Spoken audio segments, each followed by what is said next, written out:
Hey guys, back here to comment on episode 2 of season 1 of The Apprentice. It's an episode, Sex, Lies, and Attitude. So after the first episode where we saw face-off between the men and the women around the topic of selling in the streets of New York City, the first episode was essentially around lemonade stands, and now the stakes are much higher, and it's about marketing around private jet membership, right? So we went from the strict basics to much higher end products. And we'll see that the gist of it remains that if you use common sense, regardless of where you apply it, you'll come on top. And this is actually echoes one of Trump's philosophies. He always says, if I'm going to think, might as well think big.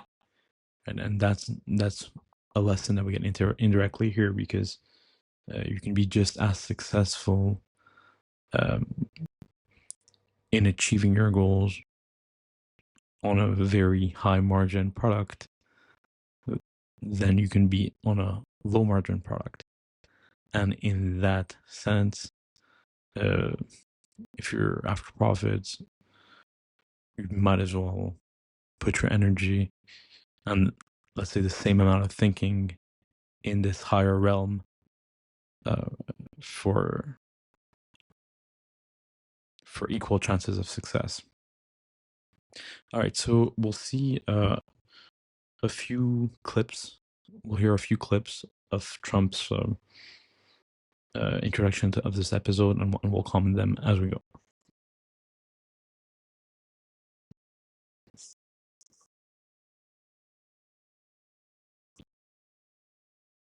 Sit down. Just pick a seat and sit down, everybody. All right. This is week 2 of your 13-week job interview. Now, advertising is an amazing thing. It's a powerful, powerful tool, weapon, and there's nothing like Madison Avenue. Last time you worked on lemonade. That's the basics. That's about as basic as it gets. This time you're going to be working on corporate jets. You're going to be developing a campaign for a Marquis Jet card. And sit down. Just pick. All right, so we can hear the word he used is that marketing can be used as a weapon, and essentially in the competition of business and also in other realms, the communication strategy is extremely important, and we see how it plays out even in election cycles. So not neglecting marketing or actually making it a strength is really part of the strategy. And this is something that Trump emphasizes, right? So as I said earlier, this is really going to be a challenge around marketing. And sit down. This is about big ideas. Don't be afraid to do it out of the box. Don't just do, oh, this is what an ad look like. The greatest advertising does it differently. The thing I like to say to my people before I give time in is, 1, swing for the fences, and failure is not an option. Just say to yourself, I'm winning this. Failure is not an option. This is some pep talk from the owner of the advertising agency, and he's recommending to the contestants to really swing for the fences and be out of the box thinkers and distinguish themselves in their approach, right? Also mentions have a no tolerance for failure policy, and basically being in it to win it. So we see this is kind of the mentality that Trump appreciates, that his friends embody, right? Because the owner of the agency is also a friend of his, and this is what we're looking for, and eventually the winner of The Apprentice. Now we're going to hear the main lesson from this episode, and it's don't negotiate with underlings. All right, so Trump's going to explain why he believes that, and we'll comment.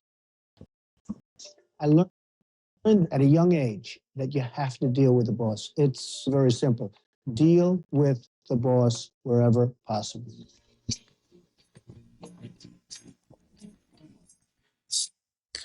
All right, so deal with the boss wherever possible, and essentially the decision maker. You wanna be talking to the person who's going to make the decision, or the person that can raise the objections, not someone beneath them. And it's almost self-explanatory, because the more layer you add to the communications between you and the person making the ultimate call, the less likely you are to convince them or to get a favorable hearing. Right? It's much different if it's one of their direct reports that tries to explain your idea or product versus you yourself being able to pitch it. It's impossible that someone, even with a lot of goodwill, could do as good job as you yourself in representing you. So your idea, what you're trying to quote unquote sell. So there's really an advantage to speak directly, and we see this today in Trump's style when he speaks to leaders of different countries. Right? He likes to talk to the person making the decisions. Period. He doesn't want to talk to the number two, the number three, the diplomatic team. He talks directly to the president, the prime minister of X or Y country, and does not even really engage beyond uh, pleasantries or things of that nature with people who aren't running things. So this is the lesson. Why is he saying that? Because in the episode, we'll see that the man and the woman made two very different choices. The male team, once again, I'm kind of hinting it here, they're not going to win this episode. They decided very naively or foolishly to not solicit the end client. And so they're going in not knowing what the client actually wants, and they're making assumptions. So that's a very costly mistake because their assumptions can lead them down the completely wrong path. When a short conversation with the owner or president of the company who's mandating the project could save them a lot of time, create a lot of goodwill. And this is the approach that the ladies took. And essentially they'll understand that going for a more outside the box campaign is what was requested, and they're going to be more successful. So we're going to turn into other clips and we'll comment. All right. Both were pretty good. But what's staggering is how different. I think the first group, the women's group, they were definitely a little bit sharper, more insightful in the way they spoke about the work. The male group, I think, was a little bit generic. And if I'm hiring people, I think I have to go with the women's group. I think the men had a little more steak and the women had a little more sizzle. And I think if you're going to pick who landed on the best business solution, I think the men. Interesting. It's really, honestly, I'm really torn. It's really interesting. I think I know what the recommendation that I'm going to make. So let's get the big guy on the phone. Bring him in. Let's go. We're ready. Everybody get comfortable. Okay, guys. Action time. Let's get Donald on the phone, all right? Donald. Hey, man. I got to tell you, I was really, really, really split. Guys, a lot of effort went into that. But I missed that big idea. I lacked that one thing to take away that really would have wowed me. You guys, I question the idea, frankly, but I applaud the bigness of the thinking. I like that swinging for the fences. I like that excitement. At the end of the day, Donald, I always think when you're buying an ad agency, you're buying people. Right.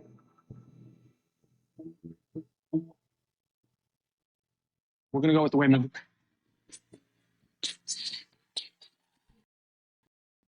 All right, so we see the appreciation that was made for the different projects and the women coming on top for their bolder thinking outside of the box approach.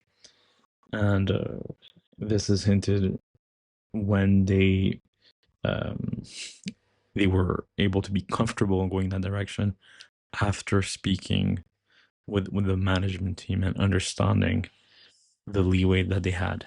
Whereas the men were much more conservative and they didn't really know, right? They could be branded more generic, and therefore they did not stand out.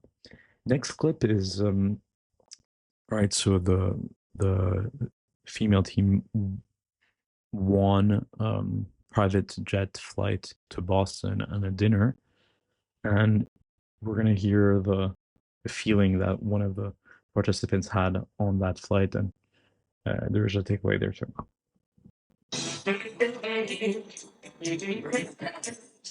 When I got off the jet, I thought I better start thinking this is my jet. It was a taste of the Trump lifestyle, and it was a teaching tool of you have to want those things and aspire to those things if you want to be like Trump.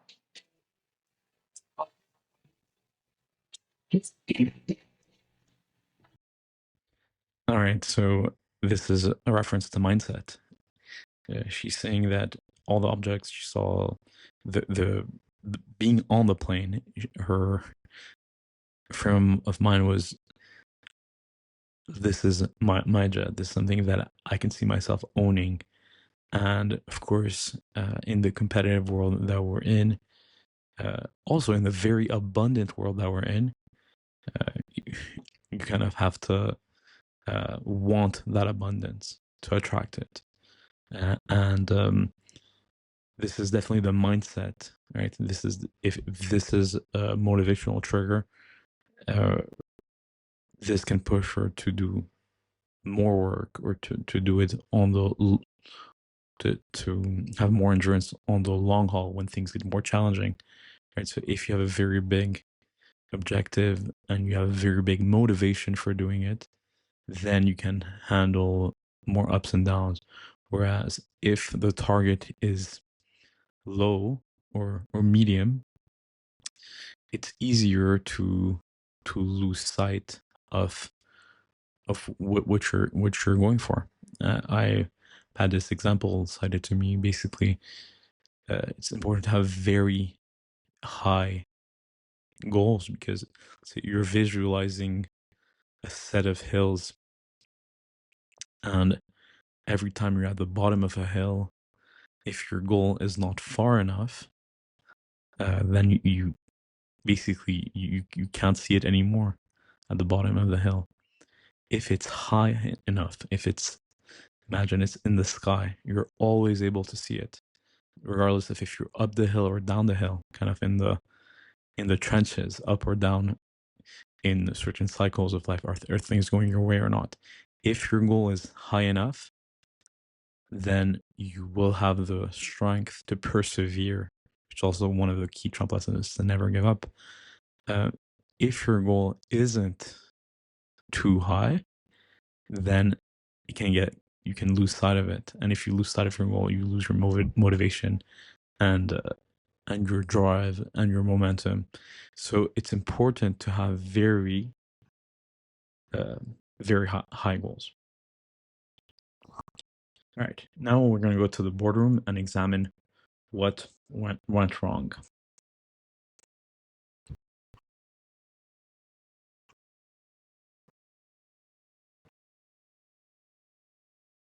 That did really Kwame, if you had to choose somebody that did really a bad job in this, what do you think you'd choose? I don't think there's someone who necessarily led us down the wrong path. I think, yes, we should have talked to the president.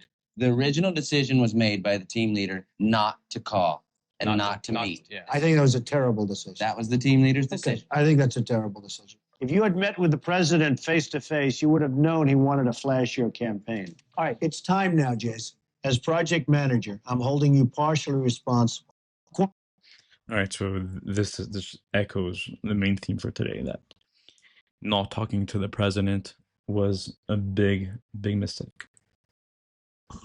The one guy that really defended you. So there's a little It's me, because it has to be somebody. So Nick, you're very angry at Jason. I guess the biggest problem I have with you picking Nick is he was the one guy that really defended you. So there's a little disloyalty there, but I mean, that's the way life is. Nick, you're going to get used to that. Life Absolutely. Is. I have to be honest with you. You might as well sit down because you're not going to be thrown out anyway. Okay. I mean, Thank you. I was a little surprised you were picked, but it doesn't matter because I'm going to make the decision. You're not going to be thrown out. Okay. Thank you. So now we're down to these two. Go ahead, Sam. Say.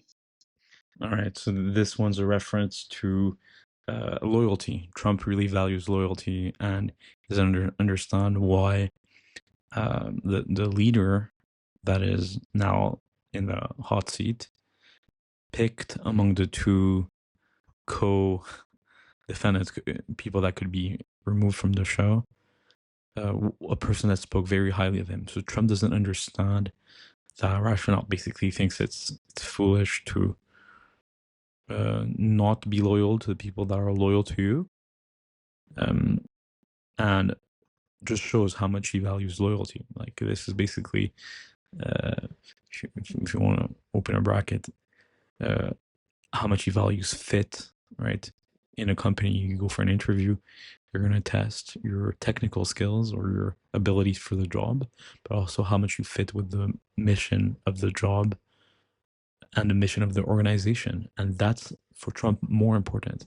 And now he sees like a big mistake that was made is not rewarding loyalty.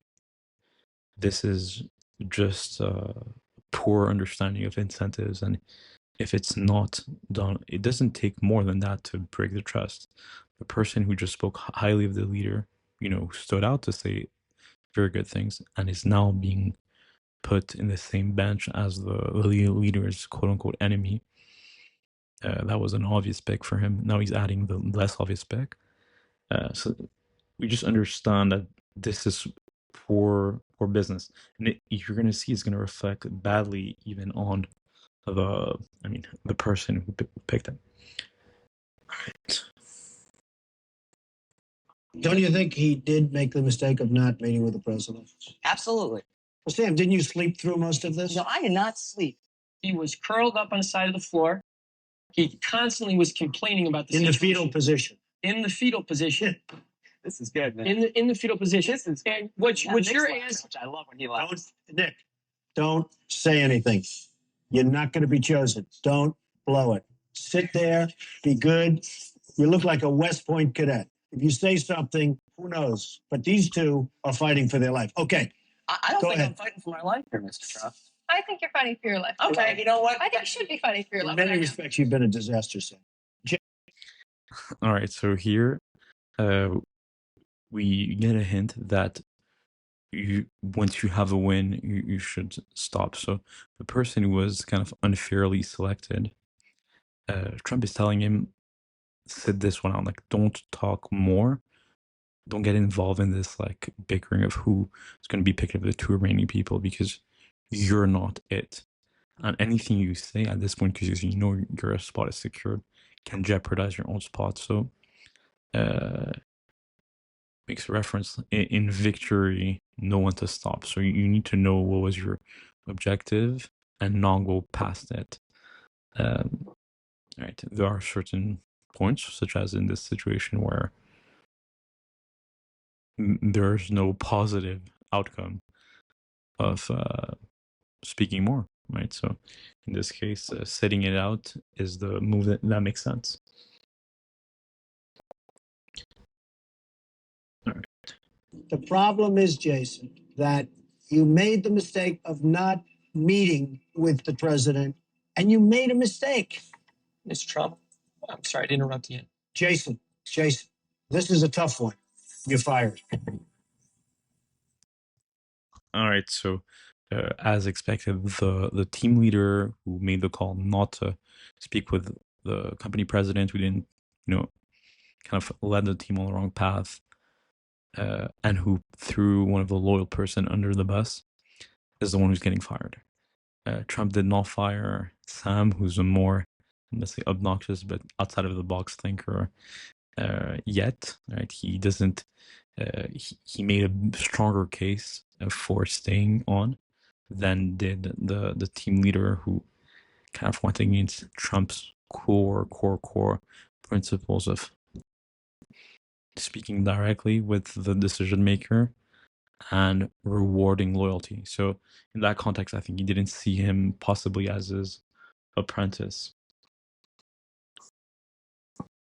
Jason is a spectacular young man who I think is going to be tremendously successful, who didn't deal with the boss, and that's why he was fired.